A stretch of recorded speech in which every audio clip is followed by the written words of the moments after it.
एक समय की बात है जब मेरे नाना जी की उम्र करीबन 16 से 17 साल की रही होगी।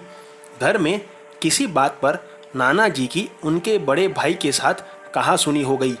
नाना जी को पता नहीं किस बात का इतना गुस्सा आया कि वो घर में किसी को कहे बिना ही हाथ में अपनी टॉर्च लेकर घर से चले गए। आहट एक अनहोनी की चैनल के एक और भूतिया एपिसोड में आप सभी का स्वागत है। दोपहर को निकले हुए नाना जी शाम होने तक भी घर नहीं आए। उनका गुस्सा शांत ही नहीं हो रहा था। धीरे धीरे शाम हो गई और अंधेरे ने अपना कब्जा जमा लिया था। नाना जी दोपहर से शाम तक खेतों में इधर उधर घूमते रहे।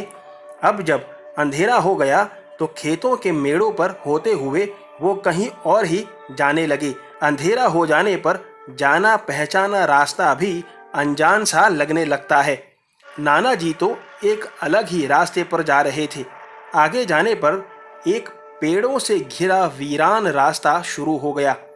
ये वही रास्ता था जहां घने पेड़ पौधे होने की वजह से दिन में भी लोग नजर नहीं आते थे। नाना जी ने अपनी टॉर्च जलाई और वो टॉर्च की रोशनी के सहारे आगे बढ़ने लगे। कुछ दूर और आगे जाने पर उन्हें कोई आवाज़ सुनाई दी, लेकिन वो आवाज़ बहुत ही धीरे से सुनाई दी थी। नाना जी थोड़ा दूर आगे जाकर आवाज़ सुनने की कोशिश करने लगे। धीरे धीरे वो जैसे आगे बढ़े उन्हें आवाज़ कुछ स्पष्ट सुनाई दी जो मदद के लिए थी। नाना जी आवाज़ की तरफ सरपट दौड़े, ये सोचकर कि शायद कोई आदमी किसी मुसीबत में है। नाना जी एक झाड़ियों के पास पहुँचे तब उन्हें लगा कि झाड़ियों के पीछे से ही वो आवाज़ आ रही थी। उन्होंने जैसे ही झाड़ियाँ हटाकर वहाँ टॉर्च की, उनके तो होश ही उड़ गए। उन्होंने देखा कि एक भयानक चुड़ैल किसी आदमी को मार रही थी। उन्होंने देखा कि उस चुड़ैल ने उस आदमी का गला दबाकर उसे हवा में उठा लिया और उसे एक हाथ में टांगे हुए पेड़ पर चढ़ गई। ये नज़ारा इतना खौफनाक था कि नाना जी ये सब कुछ सहन नहीं कर पाए। वो टॉर्च लेना तक भूल गए और अंधेरे में ही हर जगह जहां रास्ता दिखाई दे वहां भागने लगते।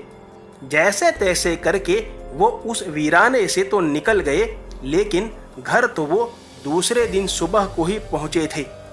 घर पर पहुंचने पर सबसे ज़्यादा नाना जी के बड़े भाई ही उनसे लिपट कर रोए थे।